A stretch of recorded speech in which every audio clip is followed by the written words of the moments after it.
राम राम। जय श्री राम। अगर आज ये संदेश आपके सामने आया है तो इसे केवल एक साधारण संयोग मत समझिए। कभी कभी प्रभु हमें संकेतों के माध्यम से रास्ता दिखाते हैं। हो सकता है कि आपने अपने जीवन में कोई ऐसा कार्य शुरू किया हो जिसे आपने पूरे उत्साह और विश्वास के साथ आरंभ किया था, लेकिन परिस्थितियों, डर, असफलता या लोगों की बातों के कारण उसे बीच रास्ते में ही छोड़ दिया। आज बाबा का यही संदेश है कि उस अधूरे कार्य को फिर से शुरू करने का समय आ चुका है। जीवन में हर व्यक्ति को संघर्षों का सामना करना पड़ता है। कई बार हम मेहनत करते हैं लेकिन तुरंत परिणाम नहीं मिलता। धीरे धीरे मन टूटने लगता है और हम सोचने लगते हैं कि शायद ये काम हमारे लिए बना ही नहीं। लेकिन सच्चाई ये है कि जिस रास्ते पर कठिनाइयां सबसे ज्यादा आती हैं, अक्सर वही रास्ता हमें सफलता तक लेकर जाता है। इसलिए हार मान लेना समाधान नहीं है। बाबा का संदेश है कि जो काम आपने अधूरा छोड़ा था उसे दोबारा शुरू करें। इस बार डर के साथ नहीं, बल्कि विश्वास और साहस के साथ आगे बढ़ें। जब इंसान पूरे विश्वास से कदम बढ़ाता है तब प्रभु भी उसकी सहायता करने लगते हैं। याद रखिए, मेहनत कभी व्यर्थ नहीं जाती।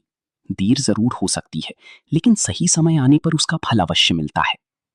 अगर आपके मन में बार बार नकारात्मक विचार आते हैं, काम शुरू करने से डर लगता है या आत्मविश्वास कमजोर हो चुका है, तो प्रभु की शरण में जाइए। मंगलवार या शनिवार के दिन हनुमान मंदिर जाएं। बजरंग बली के चरणों का सिंदूर श्रद्धा से लेकर अपने घर के मुख्य द्वार पर लगाइए। ऐसा माना जाता है कि इससे घर में सकारात्मक ऊर्जा आती है और नकारात्मकता दूर होने लगती है। लेकिन सबसे जरूरी बात यह है कि ये उपाय केवल विश्वास और सच्ची भाव से किया जाए। जब आप प्रभु का नाम लेकर अपने कार्य की शुरुआत करेंगी तो धीरे धीरे आपके अंदर नई ऊर्जा महसूस होने लगेगी। जो रास्ते बंद दिखाई दे रही थी वे खुलने लगेंगी। जो लोग पहले आपका साथ छोड़ चुकी थी, वही लोग आपकी मेहनत देखकर फिर से आपकी सराहना करेंगे। बाबा हमेशा कहते हैं कि इंसान को कर्म करना नहीं छोड़ना चाहिए। परिस्थिति चाहे कितनी भी कठिन क्यों ना हो, अगर मन में विश्वास और हृदय में प्रभु का नाम हो तो असंभव भी संभव होने लगता है। इसलिए अब पीछे मुड़कर दुखी होने का समय नहीं, बल्कि नई साहस के साथ आगे बढ़ने का समय है। आपके जीवन में आने वाला समय बहुत महत्वपूर्ण हो सकता है। इसलिए अपने मन को मजबूत बनाइए, आलस्य और डर को छोड़िए और उस सपने के लिए फिर से मेहनत शुरू कीजिए जिसे आपने कभी अधूरा छोड़ दिया था।